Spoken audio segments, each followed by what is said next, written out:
ఈశ్వరో గురురాత్మేతి మూర్తిభేద విభాగినే వ్యోమవద్వ్యాప్తదేహాయ దక్షిణామూర్తయే నమః. తీర్త్వా మోహార్ణవం హత్వా రాగద్వేషాదిరాక్షసాన్ సీతాశాంతి సమాయుక్త ఆత్మా రామో విరాజతే. వసుదేవసుతం దేవం కంసచానూరమర్దనం దేవకీ పరమానందం కృష్ణం వందే జగద్గురుం. కృష్ణం వందే జగద్గురుం. ఓం. ఆత్మస్వరూప బంధుగణ, మనం కైవల్య ఉపనిషత్ చూస్తున్నాము. ఇప్పటి వరకు ఈ యొక్క బ్రహ్మ విద్య నేర్చుకోవడానికి ఉండాల్సినటువంటి యోగ్యత ఏమిటి, ఏ ఏ సాధనలు చెయ్యాలి, ఏవి డైరెక్ట్ సాధన, ఏది ఇండైరెక్ట్ సాధన, ఇవన్నీ మనం చూసాం. సో ఈ బ్రహ్మ విద్య అంటే ఆత్మ విద్య, నా స్వరూప జ్ఞానం కోసం డైరెక్ట్ సాధనం ఏంటంటే శ్రవణము, మననము, నిధిధ్యాసనమే డైరెక్ట్ సాధనం. ఇండైరెక్ట్ సాధనం ఏంటంటే యోగ్యత సంపాదించుకోవడానికి మనం చేసే కర్మయోగం, యజ్ఞదాన తపస్సు, పంచమహాయజ్ఞాలు, స్వధర్మ అనుష్ఠానం, నిష్కామ కర్మయోగము, ఉపాసన, జపము, పారాయణము, అనుష్ఠానము, ఇవన్నీ కూడా ఇండైరెక్ట్ సాధనలు అంటారు. అంటే ఆ యొక్క శ్రవణము, మననము, నిధిధ్యాసనంకి మనం గ్రహించడానికి, గ్రాస్పింగ్ చేయడానికి కావలసిన క్వాలిఫికేషన్స్, యోగ్యత అందించేది. అంటే మన అంతఃకరణ శుద్ధి, ఏకాగ్రత సిద్ధి, ఇవి కలిగిన తర్వాతనే మీ స్వరూపతత్వం అనేది మీరు అవలీలగా అందుకుంటారన్నమాట. సో ఇప్పుడు మనం చూసాం పరమాత్మ యొక్క స్వరూపం అనేది మనం ఆల్రెడీ చూసాము.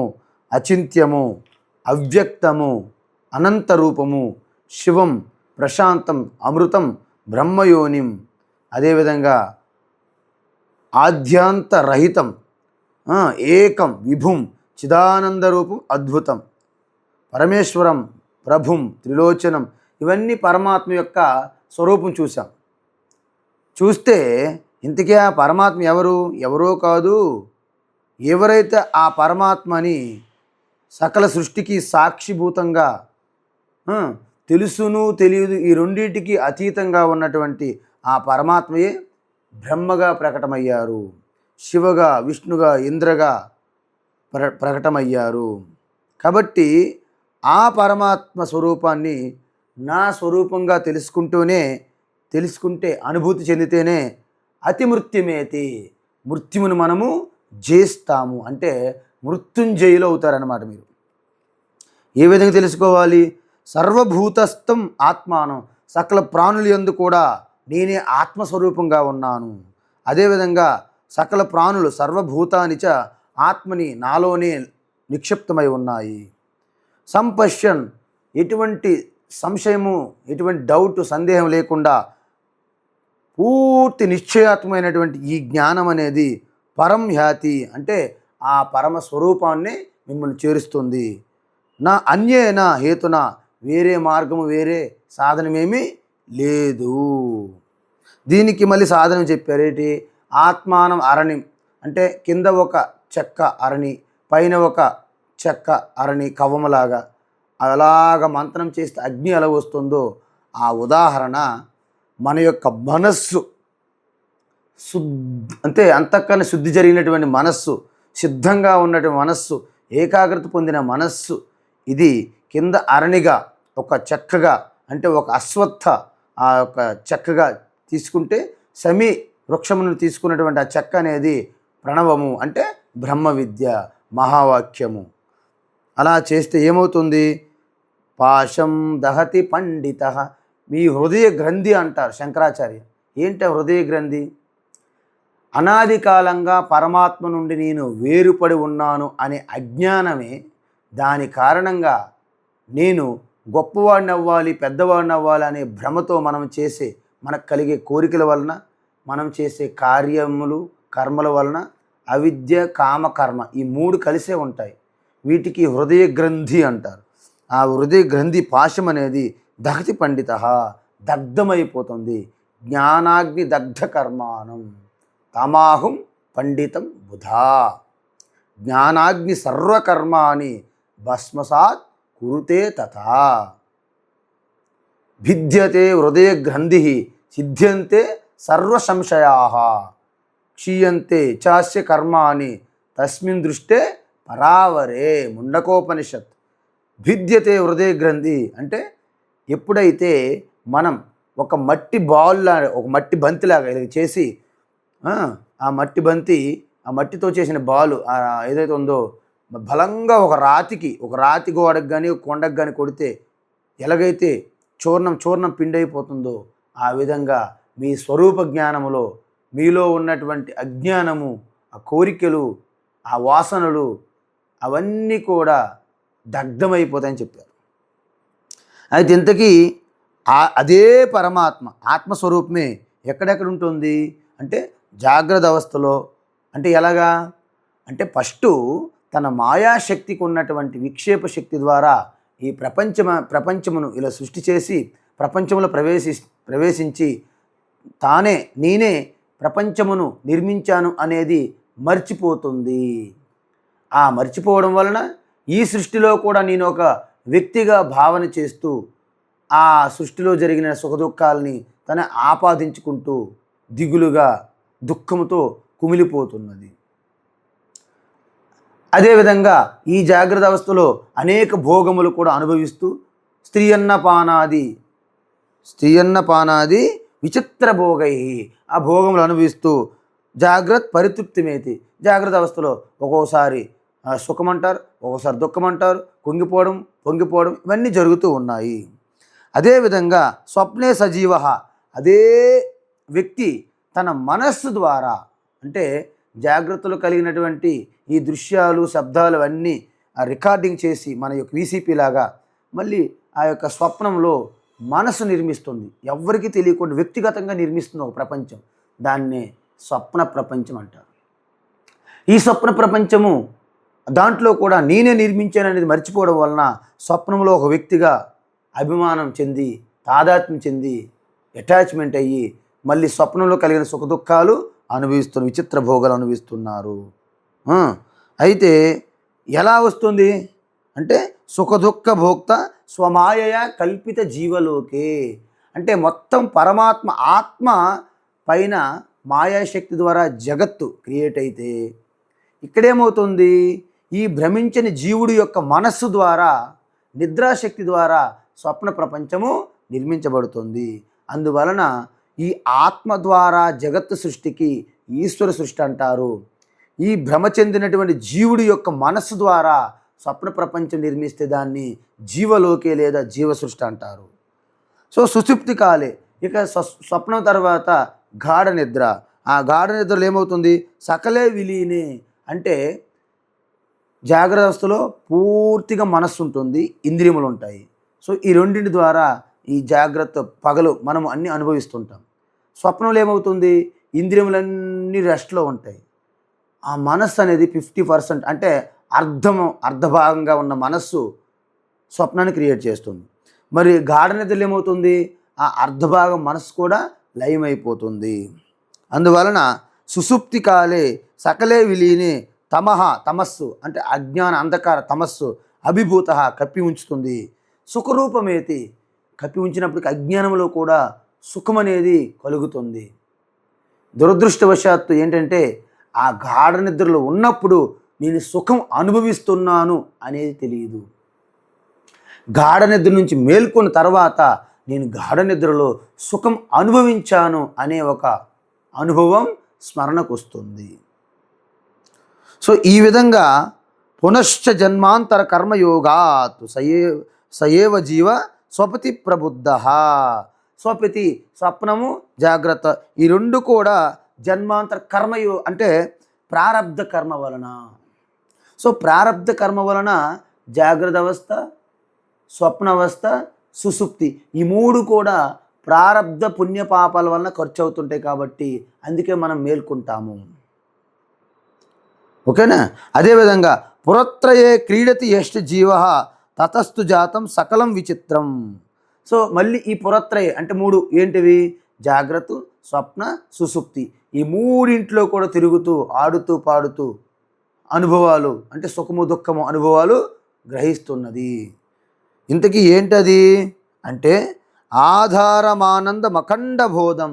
అది ఎవరో కాదు, అది ఆ పరమాత్మయే ఈ శరీరాలకి, స్థూల శరీరము, సూక్ష్మ శరీరము, కారణ శరీరము, జాగ్రత్త అవస్థ, స్వప్నము, సుషుప్తి, వీటికి అభిమానం చెందినప్పుడు వాటి పేర్లు మారుతున్నాయి, వాటి రూపం మారుతుంది, వాటి యొక్క కర్తృత్వం భోక్తృత్వంతో జీవుడుగా ఉంటారు. ఎందుకంటే అజ్ఞానం అంధకారం వలన.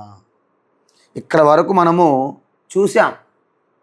ఇప్పుడు తర్వాత ఏమంటున్నారంటే ఇంతకీ ఈ సృష్టి అంతా ఎలా వచ్చింది, సమష్టిలోకి వెళ్తున్నారు. మళ్ళీ ఇప్పటి వరకు మనం ఏం చూసాము?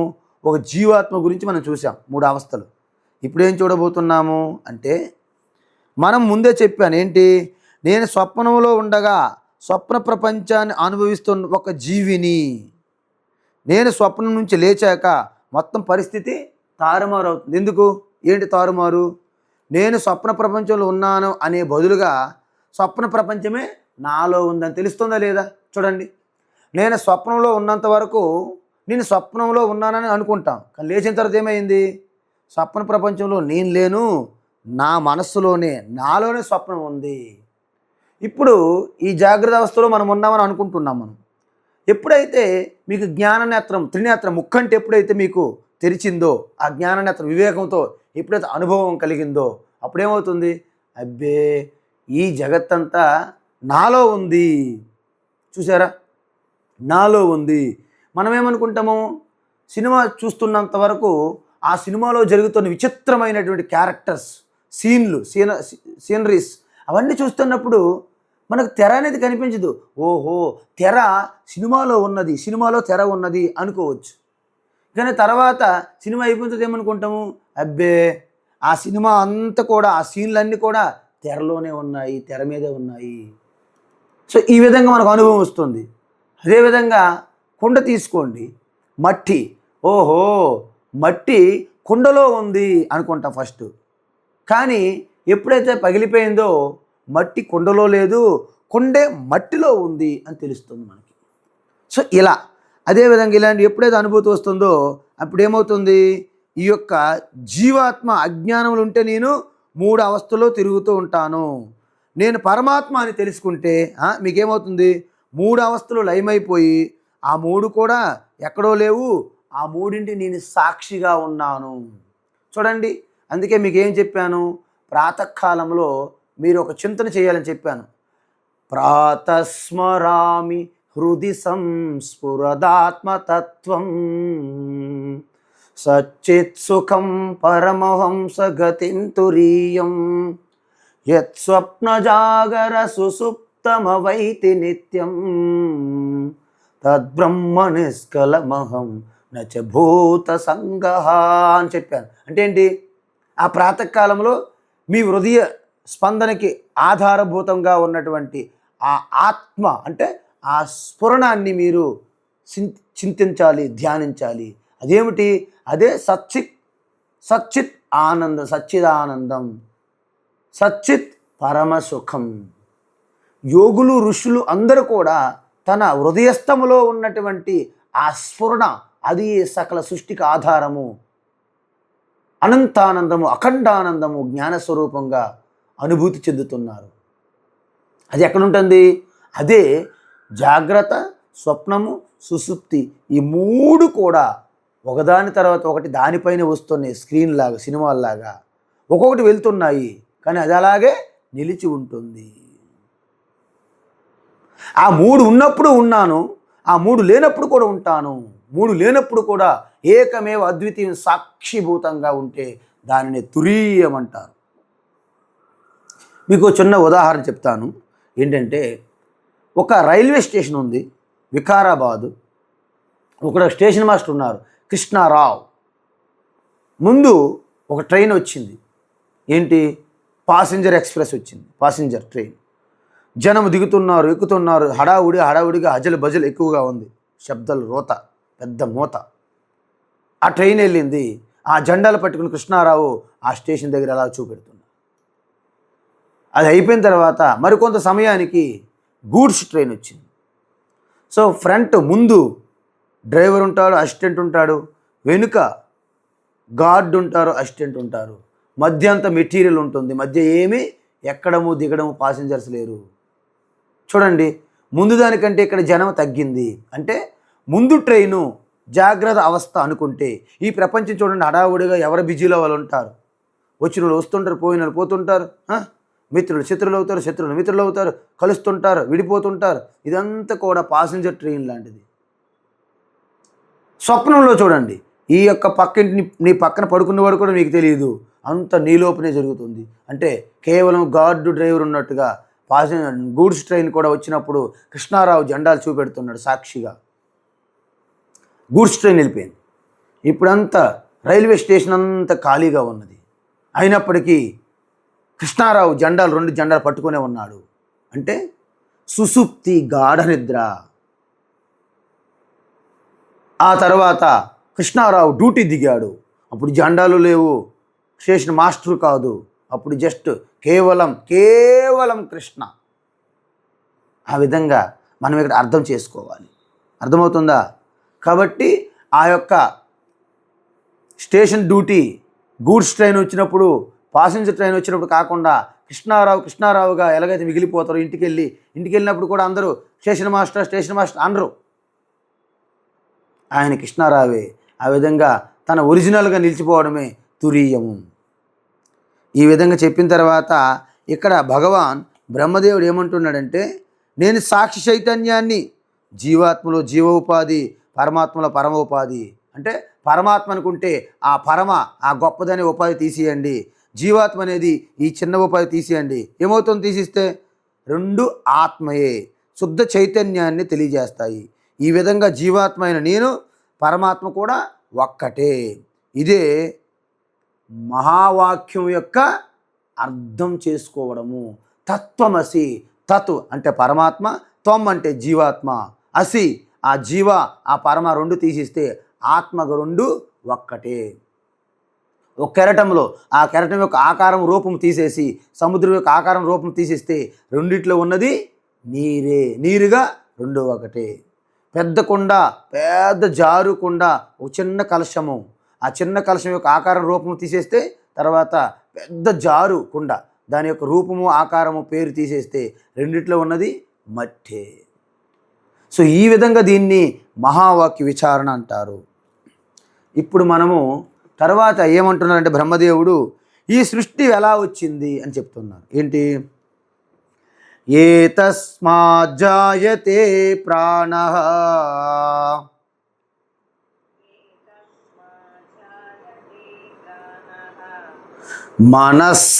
మనస్సర్వేంద్రియాణి చ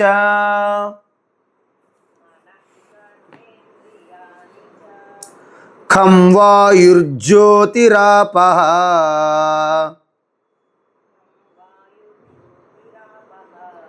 పృథివీ విశ్వస్య ధారిణీ.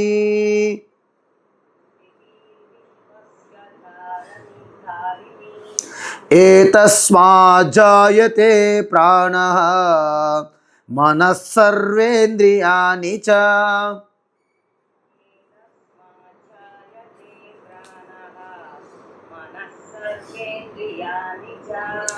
ఖం వాయుర్జ్యోతిరాపః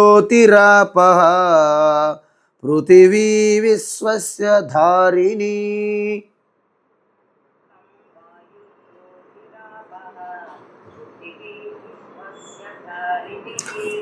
దారినిహి కాదు. ఓకేమ్మా, ఓకే ఓకే. ఇప్పుడు ఏం చెప్తున్నారంటే ఒకే శుద్ధ చైతన్యం ఉన్నది. ఆ శుద్ధ చైతన్యంకి తన యొక్క అంటే మనం నడుస్తున్నాము, ఆ యొక్క నీడ ఎలా పడుతుందో మనల్ని ఆధారపడే నీడ ఉంటుంది. మనం లేకుండా నీడ అక్కడ ఉండదు. సపోజ్ మీరు అక్కడ లేరనుకోండి, నీడ అక్కడ ఉంటుందా? ఉండదు. అదేవిధంగా ఆ శుద్ధ చైతన్య పరమాత్మకి ఆశ్రయించి ఆ పరమాత్మని శుద్ధ చైతన్య ఆత్మని ఆధారంగా తీసుకొని మాయ తన స్వతంత్రంగా ఉనికి లేదు, ఆధారము లేదు, మాయను పట్టుకొని ఉండాలి. ఎలాగైతే ఒక కోతి పిల్ల కోతి తల్లిని ఎలాగైతే పట్టుకుని ఉంటుందో అలాగే ఆ మాయని ఆ యొక్క పరమాత్మను ఆశ్రయించే మాయ ఉంటుంది. మాయ అంటే ఏంటండి? 3 గుణముల యొక్క స్వరూపము: సత్వగుణము, రజోగుణము, తమోగుణము. సో ఈ 3 గుణముల యొక్క మాయాశక్తి ఆ పరమాత్మయే ఈ 3 గుణముల ద్వారా ప్రకటమవుతుంది. ఏ విధంగా? పూర్తిగా ఒక తమోగుణ తత్వం ద్వారా శుద్ధ చైతన్యం ప్రకటమైతే ఏమవుతుంది? ఫస్ట్ దాని నుండి ఒక సూక్ష్మమైనటువంటి పంచభూతాలు ఏర్పడతాయి. వాటిని తన్మాత్రలు అంటారు. తన్మాత్రలు అంటే తత్ అంటే ఆ శుద్ధ చైతన్యం నుండే, మాత్ర అంటే ప్రకటమవుతుంది. ఏంటి ప్రకటమవుతుంది అంటే ఆ యొక్క సూక్ష్మభూతములు ఏంటి? సూక్ష్మభూతాలు ఆకాశముగా, వాయువుగా, అగ్నిగా, జలముగా, పృథివీ అంటే భూమిగా. అందుకే ఇక్కడ ఏమంటున్నారు? ఇక్కడ మనకి తైత్రీయ ఉపనిషత్తులు కూడా చాలా స్పష్టంగా చెప్పారు. ఏమని చెప్పారంటే, సపోజ్ ఏమంటున్నారంటే, తస్మాద్వా ఏతస్మాద్ ఆత్మన ఆకాశ సంభూతః ఆకాశాద్వాయుః వాయోరగ్నిః అగ్నిరాపః అద్య పృథివీ పృథివ్యా ఓషధయః ఓషధిభ్యోన్నం అన్నాత్ పురుషః సవాయేష పురుషోన్నరశమయః అని చెప్పారు. అంటే అర్థం ఏంటి? తస్మాద్వా అంటే ఆ శుద్ధ చైతన్య పరమాత్మ నుండి మాయా ద్వారా, త్రిగుణాత్మకమైన మాయా ద్వారా మొట్టమొదటి ఏతస్మాత్ ఆకాశ అంటే ఏతస్మాత్ ఆత్మన ఆకాశ సంభూత. చూడండి, అదే శుద్ధ చైతన్య పరమాత్మ నుండి మాయ ద్వారా ఆకాశం, సూక్ష్మ ఆకాశం, ఇప్పుడున్న స్థూల ఆకాశం కాదు, సూక్ష్మ ఆకాశం, సూక్ష్మ ఆకాశం నుండి సూక్ష్మ వాయువు. అంటే చూడండి, అన్నిటికీ ఆత్మ నుండే, పరమాత్మ నుండే ఆకాశము, పరమాత్మ నుండే ఆకాశం తర్వాత వాయువు, పరమాత్మ నుండే మాయ ద్వారా ఆకాశం, ఆకాశం ద్వారా వాయువు, వాయువు ద్వారా అగ్ని, పరమాత్మ నుండే మాయ ద్వారా ఆకాశము, ఆకాశం ద్వారా వాయువు, వాయువు ద్వారా అగ్ని, అగ్ని ద్వారా ఆపహ అంటే నీరు, నీరు ద్వారా పృథివీ. ఇవి సూక్ష్మ తన్మాత్రలు అంటారు. సో వీటి తర్వాత పూర్తిగా మనకి సత్వగుణము, రజోగుణము, తమోగుణం ఉంటుంది. అందువలన ఈ పంచభూతములలో ఉన్నటువంటి సత్వగుణం ఏదైతే ఉందో ఒక్కొక్క సత్వగుణం నుండి ఒక్కొక్క ఇంద్రియం మనకు వస్తుంది. ఏంటి? శబ్దం యొక్క ఇంద్రియం తీసుకోండి, అది శ్రోత్ర ఇంద్రియం వస్తుంది. ఆకాశంకి ఏంటి? సత్వగుణం నుండి శబ్దము దాని యొక్క గుణం. కాబట్టి దాని నుండి మనకి శ్రోత్రేంద్రియం, అందుకే మనం చెవుల ద్వారా వింటాం శబ్దాలు. అదేవిధంగా వాయువు యొక్క సత్వగుణం నుండి ఏంటి? వాయువు యొక్క ఏంటి సత్వగుణం? వాసన. వాయువు వాసన, వాయువును అంతే. స్పర్శ ఈ స్పర్శ వాయువు యొక్క సత్వగుణం ఏంటి? స్పర్శ కలుగుతుంది వాయువు మనకు వెళ్తుంటే. అదేవిధంగా అగ్ని యొక్క సత్వగుణం వల్ల ఏంటి? నేత్రం ఏం చూస్తుంది? రూపము, నేత్ర ఇంద్రియము, స్పర్శేంద్రియము, చెవి ఇంద్రియము, స్పర్శేంద్రియము, చక్షు ఇంద్రియం అంటే నేత్రం. తర్వాత అగ్ని తర్వాత ఆపహ అంటే జలము యొక్క సత్వగుణం నుంచి ఏమవుతుంది? నాలుక అంటే రసనేంద్రియం అంటారు, రుచి చూస్తుంది కదా, రసనేంద్రియము. తర్వాత పృథివీ యొక్క సత్వగుణం యొక్క ఏ ఇంద్రియం వస్తుంది? నాసిక, వాసన. అందుకే పృథివీ గంధ లక్షణం. చూడండి, వర్షం పడితే భూమి నుంచి వాసన వస్తుంది మనకి, అంటే భూమికి వాసన ఉంటుంది. సో ఈ 5 ఇంద్రియముల నుండి 5 సూక్ష్మ తన్మాత్రల నుండి 5 ఇంద్రియములు మనకు వచ్చేవి, వీటిని జ్ఞానేంద్రియాలు అంటారు. అదేవిధంగా ఈ 5 సూక్ష్మ పంచభూతాల యొక్క సాత్విక అంశ మిశ్రమం కలిపితే దాని వలన అంతఃకరణ వస్తుంది, మనకి మనసు బుద్ధి చిత్త అహంకారాలు వస్తున్నాయి. ఇది ఒకటి తేలింది. తర్వాత ఈ యొక్క 5 సూక్ష్మ భూతాల యొక్క రజోగుణం ఉంటుంది కదండి, ఆ రజోగుణం నుండి శబ్దం యొక్క రజోగుణం అంటే ఆకాశం యొక్క రజోగుణం వల్ల ఏమొస్తుంది, ఈ యొక్క నాలుక మాట్లాడేది, వాగింద్రియం, మాట్లాడే శబ్దం. అదేవిధంగా వాయువు యొక్క రజో గుణం నుండి వచ్చినటువంటి ఇంద్రియం ఏంటి, కర్మేంద్రియము, ఈ చేతులు. అదేవిధంగా అగ్ని నుండి వచ్చినటువంటి కర్మేంద్రియం ఏంటి, పాదములు.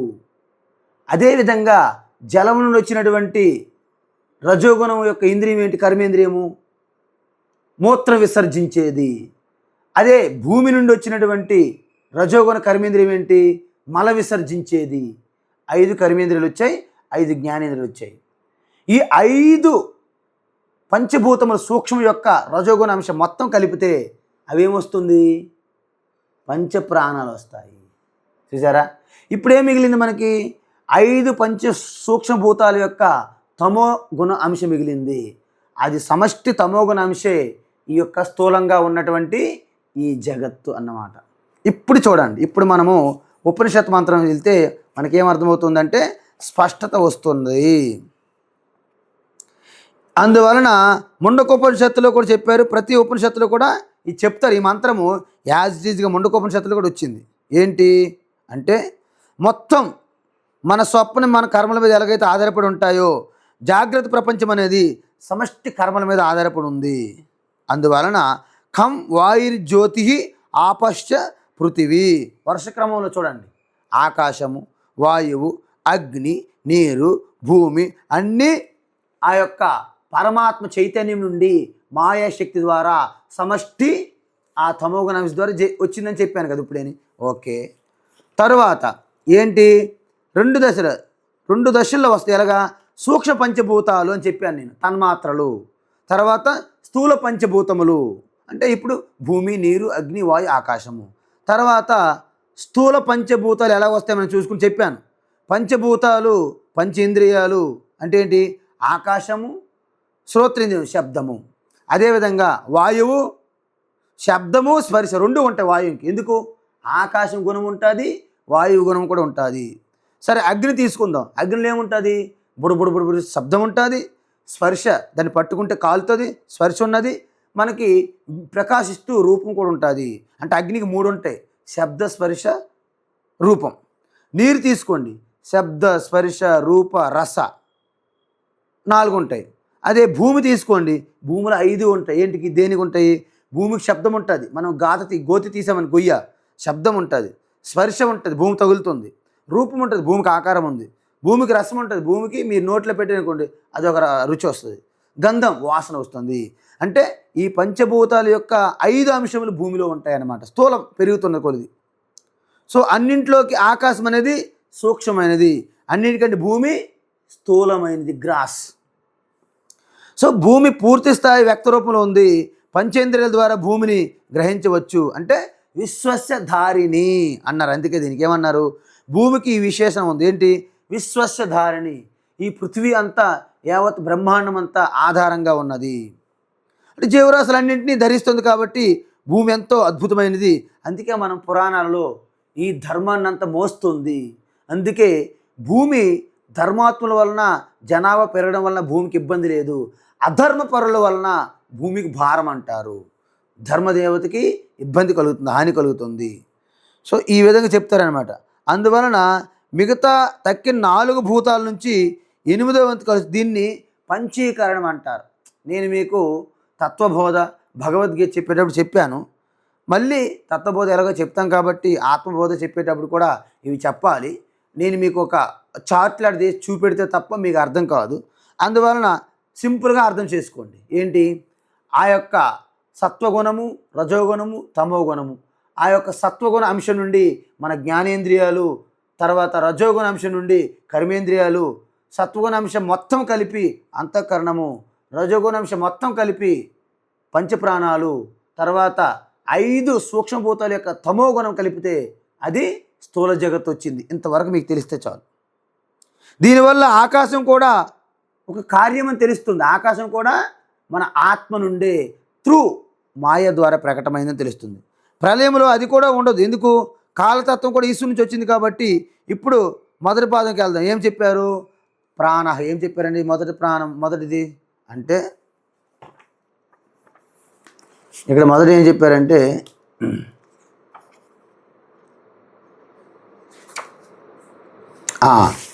ఓకే, మొదటి ఏం చెప్పారు? ఏతస్మత్ జాయతే ప్రాణ అన్నారు.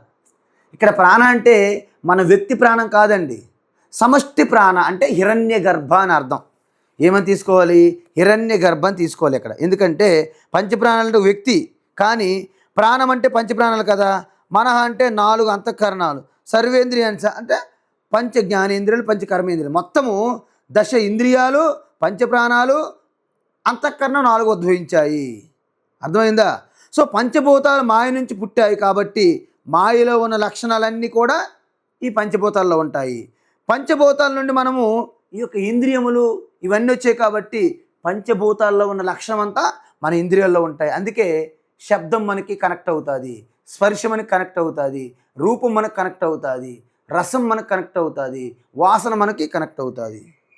సో అందువలన పంచభూతాలకి ఉన్నటువంటి ఈ సూత్రం ఏంటంటే 3 గుణాలు, సత్వ రజో తమో గుణాలు ఉంటాయి. సత్వగుణంలో నేర్చుకునే శక్తి, రజోగుణంలో పనిచేసే శక్తి, తమో గుణంలో విశ్రాంతి, రెస్ట్ కావాలి. చూడండి, మనం ఉదయం లేచినప్పటి నుంచి మనలో శాంతి, ఒక రెస్ట్ ఉంటుంది. ఎందుకు? రాత్రి అంతా మనం రెస్ట్లో ఉన్నాం కాబట్టి. అప్పుడు సత్వగుణంలో ఉంటుంది. సత్వగుణంలో మనము నేర్చుకుని, తెలుసుకుని, తెలివి, ఇవన్నీ సత్వగుణం. అందుకే మీరు ఉదయాన్నే ప్రాతకాలంలో ఉపనిషత్తు క్లాస్ చెప్పడానికి కారణం ఏంటంటే మీరు ఈ జ్ఞానాన్ని అందుకుంటారు. ఇంకా సూర్యుడు ఇంకా ప్రకాశించే, ఎక్కువ ప్రకాశం అయ్యే కొలది మనలో రజోగుణం పెరుగుతుంది. అప్పుడు పనిచేసే శక్తి వ్యక్తమవుతుంది. తర్వాత ఇక రాత్రి అలసిపోయిన తర్వాత పూర్తిగా తమో గుణంతో నిండినటువంటి ఆ శరీరానికి రెస్ట్ కావాలి కాబట్టి విశ్రాంతి తీసుకుంటుంది. మన జీవితం అంతా ఈ మూడింట్లో ఏదో ఒక గుణంలో ఉంటాం మనం. సో 3 గుణాల్లో తిరుగుతూనే ఉంటాం మనం, 3 అవస్థలో తిరుగుతూనే ఉంటాం, 3 శరీరంలో తిరుగుతూనే ఉంటాం. అర్థమవుతుందా? 3 శరీరాలు అంటే స్థూల శరీరము, సూక్ష్మ శరీరము, కారణ శరీరము, జాగ్రత్త అవస్థ, స్వప్నావస్థ, సుషుప్త అవస్థ, సత్వగుణము, రజోగుణము, తమో గుణము. ఇవి ఎలాగ సైకిల్ అనమాట. సో మనకి శక్తి ఎక్కడి నుంచి వచ్చింది అంటే మాయాశక్తి నుంచే. అందుకే ఎవరు ఎంత శక్తి దాన్ని వ్యక్తపరచుకోవడం చేస్తే అంత శక్తి, అంత సిద్ధులు వారి నుండి ప్రకటన అవుతాయి. ఎందుకు? మాయ అనేది తాత్కాలికమే, మాయ అనేది మారిపోతుంది, మాయ అనేది మిథ్య. అందువలన సిద్ధులు శక్తులకి ఎవరు లెక్క వేయరనమాట, అసలు పట్టించుకోరు, గ్రహించరు, దాని మీద అసలు ఎటువంటి ఇంపార్టెన్స్ ఇవ్వరనమాట. ఎవరు? ఆత్మజ్ఞానులు, బ్రహ్మజ్ఞానులు. ఎందుకు? ఈ మాయ అంటే ప్రకృతి. అందుకే ప్రకృతిలో జరుగుతున్నటువంటి శక్తులు చూడండి. భూకంపం వచ్చిందనుకోండి, ఎవరు ఆపలేరు. సునామీ, తుఫాన్లు వచ్చాయనుకోండి, ఎవరు ఆపలేరు. అంటే ప్రకృతి వైపరీత్యాలు వచ్చాయనుకోండి, ఎవరు ఆపలేరు. ఎందుకు? ప్రకృతి అంతా టోటల్ శక్తి అనమాట. ఆ ప్రకృతిలో మీరు పూర్తి కలిసిపోయారు అనుకోండి, ఒక లేశమంతా తేడా లేకుండా, సో మీరు ప్రకృతిగా మారిపోయారు కాబట్టి ప్రకృతిలో జరిగే శక్తులన్నీ మీలో కూడా ప్రకటమవుతాయి. దానిని సిద్ధులు అంటారు. కాకపోతే అహంకార అభిమానంతో కూడిన వారు ఈ సిద్ధులు నావి అని ప్రకటించుకొని ప్రజలను భ్రమింపజేస్తారు, బురిడీ కొడతారు అని ముందే చెప్పాను. అయితే మనకి ఈ శక్తి ఎక్కడి నుంచి వచ్చిందంటే మాయాశక్తి. సో మాయకు శక్తి ఎవరిచ్చారు? ఆ పరమాత్మ బ్రహ్మ. బ్రహ్మ ఎవరు? శుద్ధ చైతన్యం, మర్చిపోకూడదు. నిర్గుణ బ్రహ్మ, శుద్ధ బ్రహ్మ పరాత్పర రామ, కాలాత్మక పరమేశ్వర రామ. అంటే రాముడు దశరథ పుత్రుడైనప్పటికీ ఆయన శుద్ధ చైతన్యంగా మనం తీసుకుంటే ఆత్మారాముడు, ఆత్మారాముడే ఆనందరాముడు, ఆనందరాముడే సచ్చిదానందరాముడు, సచ్చిదానందరాముడే నిర్గుణ బ్రహ్మ, శుద్ధ చైతన్యము. ఎలా ఇచ్చాడు? సంకల్పం చేత. ఒక అయస్కాంతం తాను కదలకుండా తన దగ్గర ఉన్న ఇనుప ముక్కలకి ఎలాగైతే ఆకర్షించినట్లుగా బ్రహ్మ ఉనికి వలనే మాయాశక్తికి ఈ జగత్తు సృష్టిస్తుంది. ఈ జగత్ దేనివల్ల వస్తుంది? బ్రహ్మ సమక్షంలో బ్రహ్మ వలయములో మాయాశక్తి ఈ జగత్తును సృష్టిస్తుంది. మాయ స్వతహాగా మాయ జగత్తును సృష్టించలేదు. ఆ యొక్క బ్రహ్మ ఆధారం తీసుకొని ఈ జగత్తు సృష్టి జరుగుతుంది. అయస్కాంతం ఒక దగ్గర ఉంటుంది. అయస్కాంతం పక్కన దానికి ఆకర్షణ శక్తి వలన ఇనుము కూడా అయస్కాంతం వల్ల పనిచేసినట్లుగా. అందువలన ఇదే కర్మ సిద్ధాంతము. ప్రళయంలో అన్ని మాయలో లయమవుతాయి, మాయ కూడా బ్రహ్మలో లయమవుతుంది. చూడండి, ప్రళయంలో అన్ని మాయాశక్తి 3 గుణంలోకి వెళ్ళిపోతాయి. అంటే ఏంటి? ఫస్ట్ నీరు అంటే భూమి నీటిలో లయమైపోతుంది, నీరు అగ్నిలో లయమైపోతుంది, అగ్ని వాయువులో లయమైపోతుంది, వాయువు ఆకాశంలో లయమైపోతుంది, ఆకాశం 3 గుణాల్లో లయమైపోతుంది, మాయ వెళ్ళి శుద్ధ చైతన్యంలో లయమైపోతుంది. మళ్ళీ సృష్టి వచ్చినప్పుడు శుద్ధ చైతన్యం నుండి 3 గుణాలు వస్తాయి, 3 గుణాల నుండి 5 సూక్ష్మ పంచభూతాలు వస్తాయి, 5 సూక్ష్మ పంచభూతాల నుండి స్థూలభూతాలు, కర్మేంద్రియాలు, జ్ఞానేంద్రియాలు, అంతఃకరణము, సకల ప్రాణులు వస్తాయి. అర్థమవుతుందా? వీటన్నిటికీ స్థూలభూతాలన్నిటికీ భూమి ఆధారం, స్థూల భూమి. సో ఇది ఒక చక్రం అన్నమాట. అందువలన మొదటి సృష్టి ఎప్పుడు జరిగిందంటే ఏం చెప్తాము? మొదటి సృష్టి అంటూ ఏమీ ఉండదు. ఇది ఒక చక్రము, ఒక రంగులు రావటం లాంటిది. ఒక సర్కస్లో పెడతారు పెద్ద చక్రంలాగా. ఆది అంతం ఉండదు. కానీ జ్ఞానం, మీకు జ్ఞాన ప్రబోధం కలిగినప్పుడు ఇది జారిపోతుంది.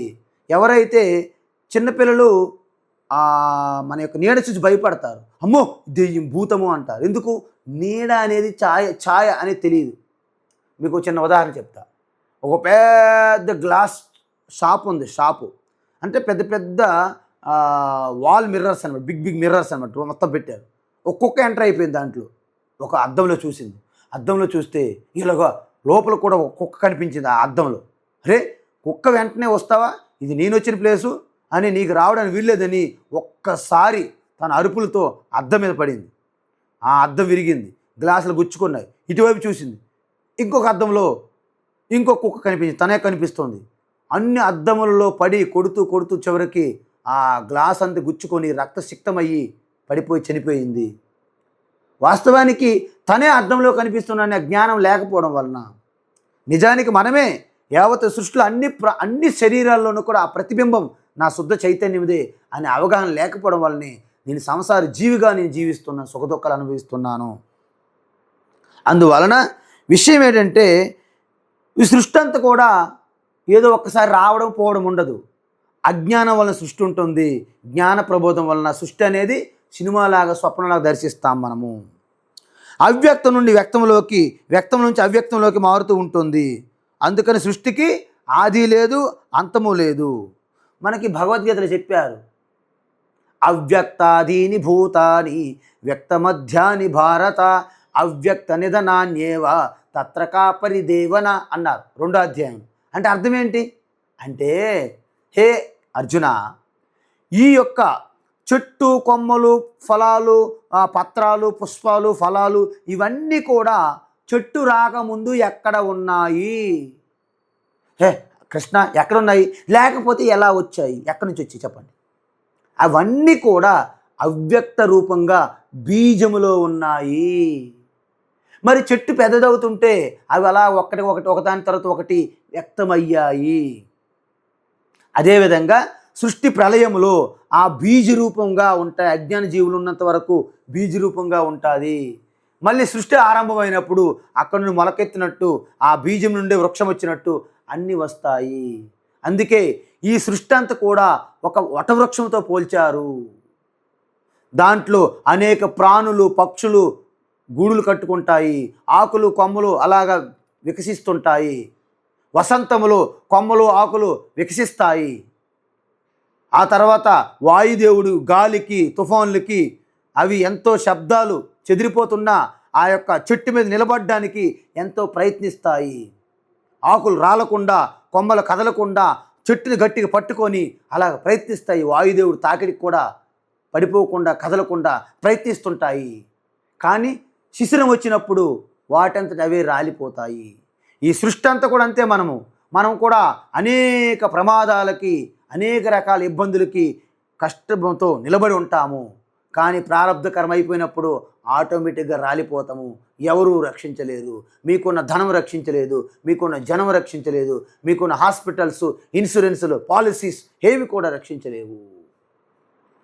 అందువలన ఇంకో ప్రత్యేకత ఏంటంటే, జగత్తులో ఉండే ఈ మార్పులు, మలినాలు, నువ్వు మంచి చెయ్యి, చెడు చెయ్యి, ఈ రెండు కూడా శుద్ధ చైతన్య పరమాత్మకు అంటవు. అందుకే అసంగం అంట. అసంగోహం అసంగోహం అసంగోహం పునః పునః సచ్చిదానందరూపోహం అహమేవాహమవ్యయః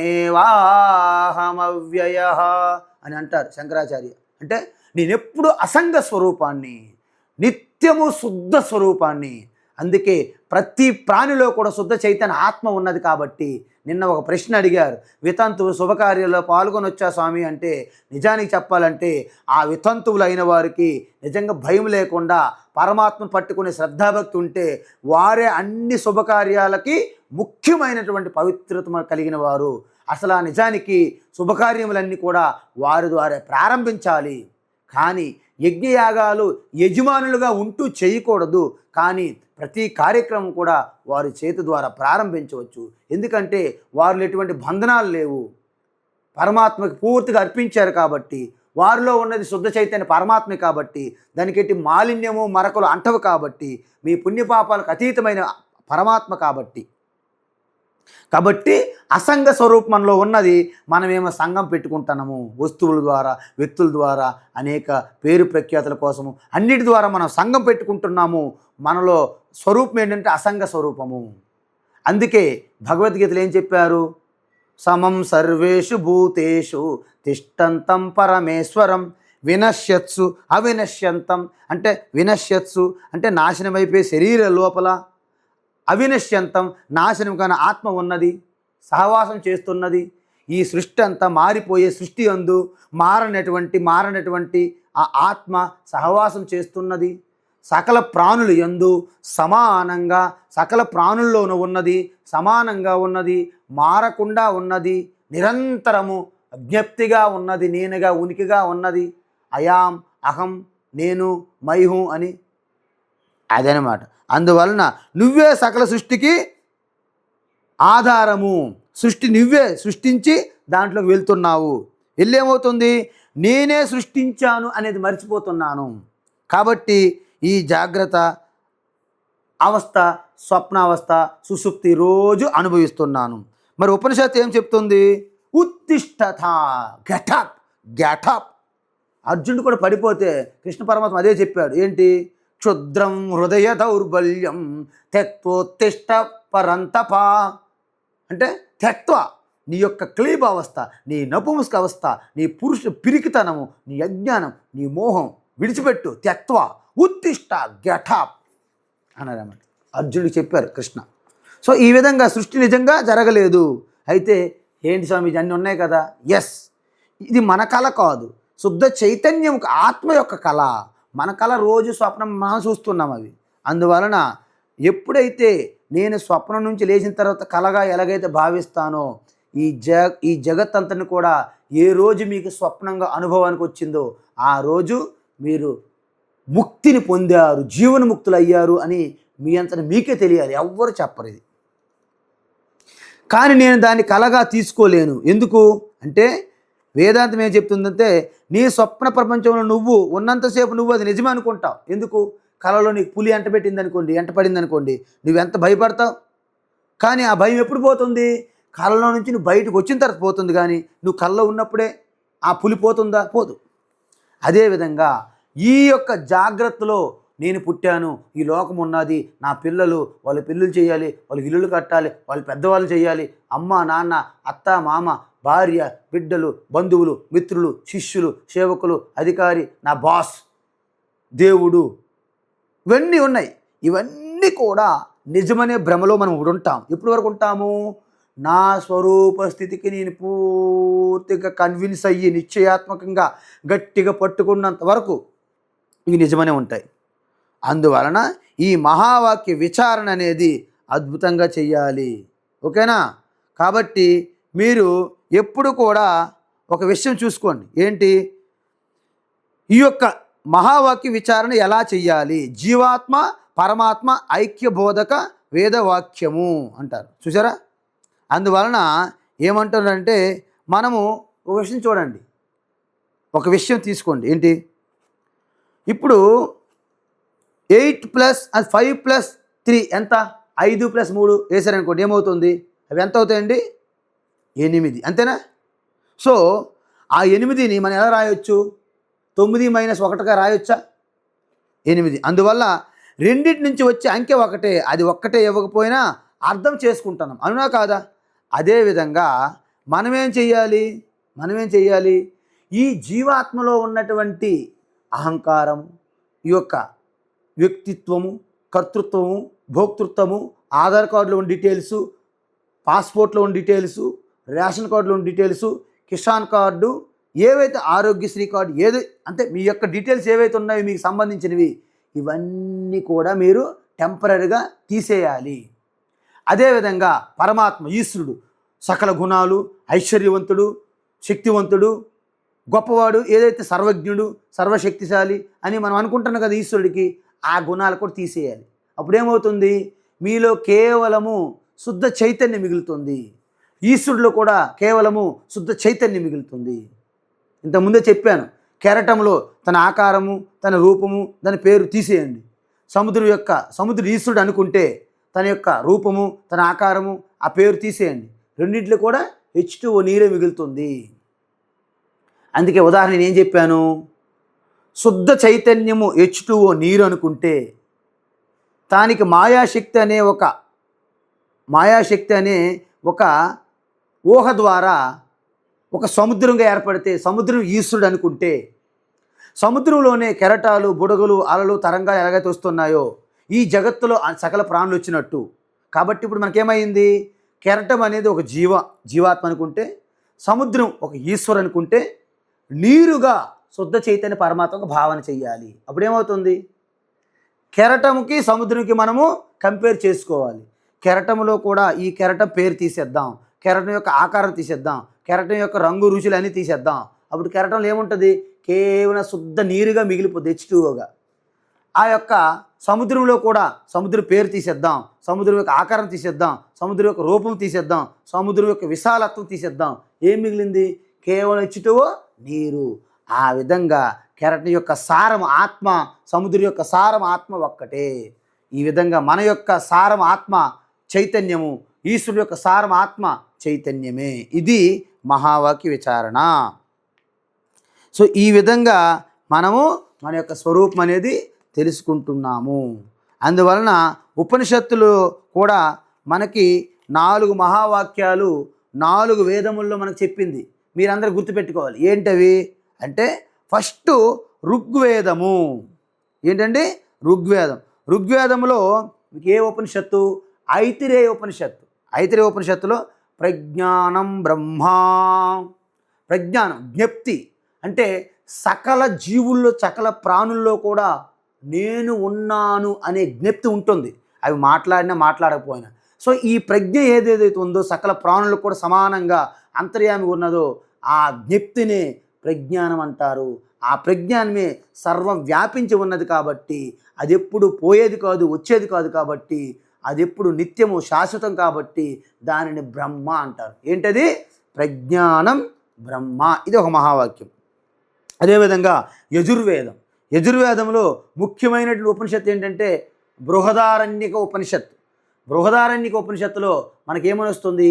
అహం బ్రహ్మాస్మి. అహం బ్రహ్మాస్మి అంటే అహం నేను శుద్ధ చైతన్య, నేనంటే శుద్ధ చైతన్యం, బ్రహ్మ అంటే శుద్ధ చైతన్యం, రెండు కూడా ఒకటే అయి ఉన్నాను. ఒరిజినల్గా నేను ఆ బ్రహ్మ స్వరూపమే అయి ఉన్నాను అని అర్థం. ఇది మహావాక్యం. ఇది యజుర్వేదము, బృహదారణ్యక ఉపనిషత్తు, మహావాక్యం అహం బ్రహ్మాస్మి. తర్వాత మూడోది సామవేదము. సామవేదములో చాందోగ్య ఉపనిషత్తు ఉంటుంది. 6వ అధ్యాయములో తత్వమసి ప్రకరణం అంటారు. అంటే మహావాక్యం. తత్ త్వం అసి. తత్ అంటే ఈశ్వరు యొక్క స్వరూపము, త్వం నీ యొక్క స్వరూపము ఒక్కటే అయి ఉన్నావు. అసి 3 పదాలు అవి. ఆ 3 పదాలని భగవద్గీత మొత్తం ఎక్స్ప్లెయిన్ చేసింది. త్వం పద యొక్క సారము, దాని యొక్క లక్ష్యార్థము, పూర్తి లక్ష్యార్థం ఏంటంటే శుద్ధ చైతన్యం. మొదట 6 అధ్యాయాలు తెలుస్తుంది. తర్వాత 6 అధ్యాయాల్లో తత్పదం యొక్క సారము, ఈశ్వరుని యొక్క స్వరూప తాత్పర్య అర్థం సారం, అది శుద్ధ చైతన్యం అని తెలుస్తుంది. లాస్ట్ 6 అధ్యాయాల్లో అసి 2 ఒకటే అని తెలియజేస్తున్నాయి. క్షేత్రజ్ఞం మాం విద్ది సర్వక్షేత్రేషు భారత. క్షేత్రజ్ఞం అంటే అన్ని క్షేత్రాల్లో అన్ని ఉపాధుల్లో తెలుసుకునే ఒక జ్ఞప్తి ఏదైతే ఉందో ఆ ప్రజ్ఞ, అదే అన్నిట్లో కూడా ఉన్నది. అదే నేనై ఉన్నాను. నేనంటే శుద్ధ అహం. అంటే ఇక్కడ మనకు 2 ఉంటాయి. అహం కర్త, కర్త తీసేయాలి. అహము శుద్ధ పరమాత్మ. నేను తండ్రిని, తండ్రి తీసేయాలి. శుద్ధ అహము నేను పరమాత్మ. నేను ఒక ఇంటికి యజమానిని, ఒక ఇల్లు యజమాని 2 తీసేయండి. నేను ఒక్కటే పట్టుకోండి, అది శుద్ధ చైతన్య పరమాత్మ. నేను వివాహం చేసుకున్నాను, వివాహము చేసుకున్నాను తీసేయండి, నేను అనేది శుద్ధ పరమాత్మ. నేను భార్యని తీసేయండి, నేనని శుద్ధ పరమాత్మ. నేను 5 పిల్లల తల్లిని, 5 పిల్లలు తల్లి అని 2 తీసేయండి, నేను అనేది శుద్ధ పరమాత్మ. నేను బ్యాంకు మేనేజర్ను, బ్యాంకు మేనేజర్ 2 తీసేయండి, నేను అది శుద్ధ పరమాత్మ. నేను భారతదేశానికి ప్రధానమంత్రిని, భారతదేశం తీసే, ప్రధానమంత్రి తీసే, నేను అనే శుద్ధ నేను ఉన్నది కదా, అది శుద్ధ చైతన్య పరమాత్మ. చూసారా? నేను ఈ జగత్తుకు సృష్టికర్తను, జగత్తు సృష్టికర్త 2 తీసే, శుద్ధ చైతన్య పరమాత్మే. నేను ఈ సృష్టికి పాలనకర్తను, ఈ సృష్టి పాలనకర్త 2 తీసే, కేవలం మిగిలేది శుద్ధ చైతన్యమే. నేను ఈ సృష్టికి లయకర్తను, శివుడును, రుద్రుడును, ఈ సృష్టి లయము తీసే, లయకర్త తీసే శుద్ధ చైతన్యమే, జ్ఞానస్వరూపమే. ఇలాగ మనము కంపేర్ చేసుకోవాల్సి ఉంటుంది. అయితే లాస్ట్కి అథర్వణ వేదం నుంచి మాండూక్య ఉపనిషత్తు, అక్కడి నుంచి ఏ మహావాక్యము, అయం ఆత్మ బ్రహ్మ. అయం ఇది ఆత్మ, ఇదంతా కూడా ఆత్మ, అది బ్రహ్మే. అందుకే మహాత్ములు ఏం చెప్తారంటే, ఋగ్వేదం నుంచి వచ్చిన మహావాక్యం కదా, ప్రజ్ఞానం బ్రహ్మ అంటే బ్రహ్మ యొక్క లక్షణం ఏంటి? ప్రజ్ఞ. ఆ ప్రజ్ఞ నాలో ఉన్నది, అంటే ఇదే బ్రహ్మ. ఎస్. సకల ప్రాణులు ఉందా? ఎస్. సమానంగా ఉందా? ఎస్. ఎల్లప్పుడూ ఉందా? ఎస్. మారకుండా ఉంటుందా? ఎస్. ఎప్పుడు తెలుస్తూ ఉంటుందా? ఎస్, అవును. అందువలన ఈ యొక్క బ్రహ్మ లక్షణం ఏంటి? ప్రజ్ఞానం బ్రహ్మ. ఆ బ్రహ్మ ఎవరూ కాదు, తత్వమసి, నువ్వే అయి ఉన్నావు. తత్వమసి అంటే మీరు వెనక్కి చూడడం కాదు, మీరే. అంటే పాలలో వెన్నగా. అర్థమవుతుందా? కాబట్టి ఎప్పుడైతే తత్వమసి అయిన అర్థమైందో అప్పుడు మీకేం అనుభూతి కలుగుతుంది? అహం బ్రహ్మాస్మి అని మీకు అనుభూతి కలగాలి. ఆ యొక్క అనుభూతి కలిగిన తర్వాత మీరు ఈ ప్రపంచంలో ఎలా ఉంటారంటే, ప్రతి ఒక్కదాన్ని ఆత్మతో అనుసంధానం చేసుకొని అదే బ్రహ్మ, అది నేనై ఉన్నాను, ఆ విధంగా జీవించడమే జీవన్ముక్తి అంటారు. కాబట్టి ఇప్పుడు మీరు చూసుకోండి, జీవాత్మ వ్యష్టి, పరమాత్మ సమష్టి. జీవాత్మకి ఏముంటాయి? స్థూల శరీరము. పరమాత్మకి ఏముంటాయి? ఈశ్వరుడికి ఏముంటాయి? స్థూల ప్రపంచం అనుకోండి. మరి జీవాత్మకి ఏముంటుంది? సూక్ష్మ శరీరం ఉంటుంది. మరి ఈశ్వరుడికి సూక్ష్మ ప్రపంచమే ఉంటుంది. మరి జీవునికి కారణ శరీరం ఉంటుంది. మరి ఈశ్వరుడికి కారణ ప్రపంచం మాయ. మరి జీవుడికి, జీవాత్మకి చిదాభాస అంటే శుద్ధ చైతన్యం యొక్క ఆభాస, ప్రతిబింబము. మరి ఈశ్వరుడికి చిదాభాస, ఇద్దరికీ సమానమే. మరి జీవాత్మలో ఏముంటుంది? ఉనికి, మారనిది, చిత్తు. పరమాత్మ ఈశ్వరుడికి కూడా చిత్తే. అంటే సచ్చిత్ ఆనందము, రెండింటికి కామన, రెండింటికి సమానము. నామరూపాలే వేరు, వారి యొక్క వృత్తులు వేరు, అధికారం వేరు. అంటే ఇవన్నీ నామరూపాలతో వచ్చినవన్నీ కూడా, కార్యకారణాలన్నీ కూడా తాత్కాలికము. అందుకే వాటికి మిథ్య అంటారు. బ్రహ్మ సత్యం జగత్ మిథ్యా, జీవో బ్రహ్మైవ నాపరః. అంటే ఆ బ్రహ్మ అంటే ఏంటి? బ్రహ్మ సత్యం అంటే ఏంటి? బ్రహ్మ అంటే ఆత్మ. ఆత్మ అంటే ఎవరు? నేను. అహం సత్యం జగత్ మిథ్యా, అహం బ్రహ్మైవ నాపరః అని అర్థం చేసుకోవాల్సి ఉంటుంది. ఇది మనము నిధిధ్యాసనంలో మనం చేసుకోవాలి. ఓకేనా? సో ఈ విధంగా మనము కంప్లీట్గా ఈ యొక్క పరమాత్మ అనుసంధానం కావడానికి మనం నిరంతరం తప్పిస్తూ ఉండాలి. అలా తప్పించకుండా కేవలము ఈ నామరూపాలు అంటే పడితే నామరూపాలు పోయినప్పుడు మీరు కూడా పోతారు. అందుకే చాలామంది చూడండి, గురువుని ఒక రూపంగా, ఒక శరీరానికే పరిమితమై చూస్తుంటారు. గురువుని ఎలా చూస్తారు? ఒక శరీరాన్ని పరిమితమై చూస్తారు. గురువు శరీరం పడిపోయింది, గురువు చనిపోయాడు. అందువలన ఎక్కువ మంది భక్తులు శిష్యులు గురువు పుట్టినరోజు, గురువు శరీరం వదిలిన రోజు సెలబ్రేషన్ చేస్తారు. దేనికోసమండి అంటే గురువు శరీరం కాదు కాదు కాదు తన జీవితంలో చెప్పిందంతా పక్కన పెట్టి ఆయనకి శరీరంగానే భావన చేస్తారు శిష్యులు భక్తులు. ఎంత దురదృష్టకరం. రమణ మహర్షి అద్భుతమైనటువంటి ఆత్మచింతన చెయ్యండి, నేనెవరు అని చెప్పని చెప్తే చివరికి రమణమూర్తికి శరీరాన్ని పరిమితం చేశాం మనం. ఆయన శరీరంగా రూపంగా గుడ్లు కట్టాము, ఆయనేమో సూక్ష్మ శరీరంగా పాపాలు కడిగారని చెప్తున్నాము. ఆయన నుండి జ్యోతి బయటకు వచ్చింది, మనం నేత్రాలతో చూస్తామా ఏంటి? పరమాత్మకి అశబ్దం అరూపం, రూపం లేని పరమాత్మ కదా, శబ్దం లేని పరమాత్మ కదా. మరి మీరు జ్యోతి అలాగా ఆయన నుంచి వచ్చిందని చూశారు అంటే మీ భ్రమ, మీ మైండ్ అలా కల్పించిందని అర్థం. కాబట్టి ఇవన్నీ కూడా మనం స్పష్టంగా తెలుసుకోవాలి. అందుకే మనం ఏమంటాము, ప్రాతిభాషిక సత్యము స్వప్న ప్రపంచం అయితే, వ్యావహారిక సత్యం అనేది జాగ్రత్త ప్రపంచం అయితే, పారమార్థిక సత్యము పారమార్థిక అద్వైత బ్రహ్మ, శుద్ధ బ్రహ్మ, పరాత్పర ఆత్మారామ అని అర్థం. ఈ విధంగా తెలుసుకుంటే ఇక మీకు ఈ సృష్టిలో భయపెట్టే శక్తి కానీ, నాశనం చేసే శక్తి కానీ, మిమ్మల్ని కలత చేసే విధంగా, మీ మీద అటాక్ చేసే విధంగా అసలు మీకు లేమి లేదు, కలత లేదు, భయం లేదు, భద్రత అభద్రత భావమే ఉండదు. ఎందుకు? మీకంటే భిన్నంగా ఏముంటే కదా. అందుకే ఉపనిషత్తులు ఏం చెప్పి అంటే ద్వితీయ ద్వై భయం భవతి, మనకంటే రెండో వారు ఏదున్నా భయం తప్పదు. స్వామీజీ మరి గురువు సంగతి ఏంటి? గురువు కూడా మీకంటే రెండో వాడుగా వేరుగా ఉన్నారంటే భయం తప్పదు గురువు నుండి కూడా. స్వామీజీ మరి ఈశ్వరుడు సంగతి ఏంటి? ఈశ్వరుడు కూడా మీకంటే వేరుగా ఉన్నారంటే భయం తప్పదు. మరి ఈశ్వరుడు గురువుని ఎలా చూడాలి? నీ ఆత్మగానే చూడాలి. అందుకే మొట్టమొదటి నేను ప్రార్థన ప్రతిరోజు చెప్తున్నా, ఈశ్వరో గురురాత్మేతి. ఈశ్వర, గురువు, ఆత్మ అంటే నేను, ఈ ముగ్గురు కూడా ఒకటే అయి ఉన్నాము.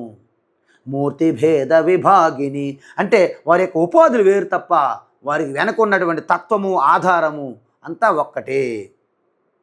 ఇప్పుడు ఈ యొక్క జ్ఞానంతో తర్వాత శ్లోకం అద్భుతంగా ఉంటాయి, చాలా సింపుల్. ఇకన యత్పరం బ్రహ్మ సర్వాత్మా,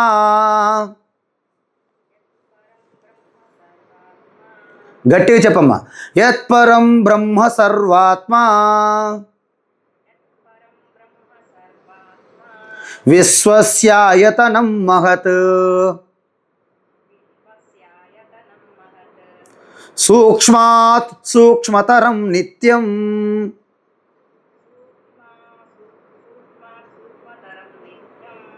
తత్వమేవ త్వమేవ తత్.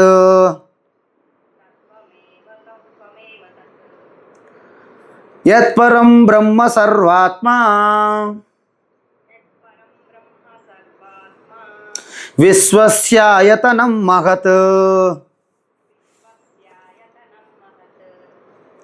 సూక్ష్మాత్ సూక్ష్మతరం నిత్యం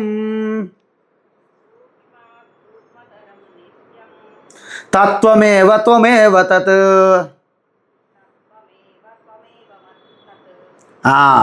ఇది అద్భుతమైన మహావాక్యం వచ్చింది దీంట్లో. చూడండి, తత్వమేవ తత్ త్వమేవ, ఆ పరమాత్మ శుద్ధ చైతన్యము, నీలో ఉన్న శుద్ధ చైతన్యం ఒకటే. ఇంకొకటి ఏంటి? త్వమేవ, నీలో ఉన్న శుద్ధ చైతన్యము ఆ పరమాత్మలో ఉన్నది ఒక్కటే. 2 సార్లు చెప్పారు. అంటే మనం ఎక్కడ కన్ఫ్యూజ్ అవుతామని. ఓహో, తత్ త్వమేవ, అది నేనే అయి ఉన్నానా? ఓకే, అది నేను అయి ఉన్నాను, కానీ నేను అది కాదు కదా, డౌట్ వస్తుంది ఎవరికైనా. అందువల్ల ఉపనిషత్తు ఏమంటుందంటే తత్ త్వమేవ, ఆ శుద్ధ చైతన్య పరమాత్మ నువ్వే అయి ఉన్నావు. ఇంకోసారి ఏమంటుంది? త్వము, నువ్వు, త్వం నువ్వు, తత్ ఏవా, అదే అయి ఉన్నావు. 2 సార్లు అనమాట. అయితే ఇక్కడ మీకు ఒక చిన్న ఉదాహరణ చెప్పాలి. ఏంటి? మనం జనరల్గా మనం ఏమనుకుంటామంటే నాకు తెలుసులేండి, కానీ ఈ శరీరంకే ప్రాధాన్యత ఇస్తాం మనం. ఒకరు అన్నారు, స్వామి మీరు బ్రహ్మ విద్య ఆత్మవిద్య అంటున్నారు కదా, హనుమంతుడి కంటే గొప్ప వాళ్ళ జ్ఞానులు ఎవరైనా ఉన్నారా అంటే లేరు.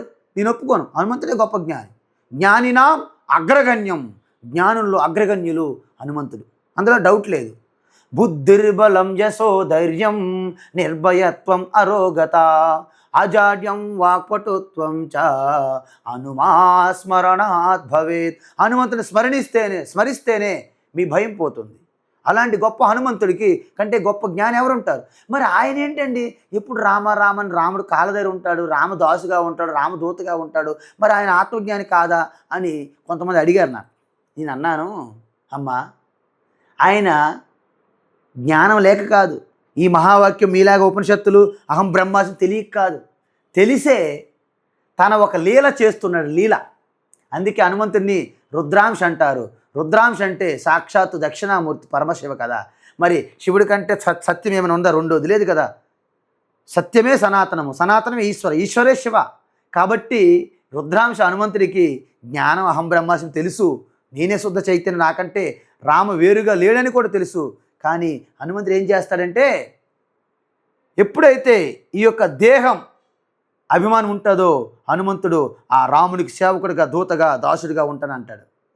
అలా కాకుండా నేను ఈ పరమాత్మలో ఒక అంశగా, జీవాంశగా, జీవాత్మగా అనే భావంలో, అభిమానంలో ఉండేటప్పుడు ఆ విధంగా రాముల్లో నేను ఒక అంశను అంటారు. అలా కాకుండా నేను శుద్ధ చైతన్య పరమాత్మ అయితే నేనే రాముణ్ణని కూడా ప్రకటించుకున్నాడు హనుమాన్ ఆంజనేయులు. చూసారా? అది మీరు కూడా అలాగే చెయ్యాలి. ఏంటి? నేను శరీర అభిమానంతో ఉండేటప్పుడు ఈశ్వరునికి కానీ గురువుకి కానీ సేవ చేస్తాను, లోక కళ్యాణానికి సేవ చేస్తాను.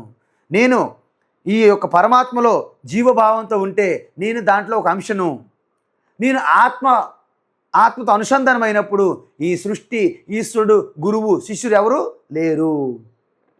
నా మృత్యు నా శంక నా మే జాతి భేద పితా నైవ మే నైవ మాతా న జన్మ నా బంధు నా మిత్రం గురుర్నైవ శిష్య. నా గురువు లేదు, శిష్య లేదు. చిదానంద రూప శివోహం శివోహం అని చెప్పారా? కాబట్టి ఇది అసలైన సత్యం పట్టుకోవాలి. మనం పైన పట్టుకుంటే ఇలాగే ఉంటాయి. ఓకేనా? కాబట్టి రేపు అద్భుతమైనటువంటి ఈ మంత్రము, తర్వాత మంత్రాలు కూడా చూద్దాం. రేపు మనము ఎలాగైనా సరే 19 వరకు చూస్తే ఒక భాగం పూర్తవుతుంది. తర్వాత మనకి ఇక అతి త్వరలోనే ఈ యొక్క కైవల్య ఉపనిషత్తు కూడా ముగించబడుతున్నది. హరి ఓం తత్సత్. సర్వం శ్రీకృష్ణార్పణమస్తు.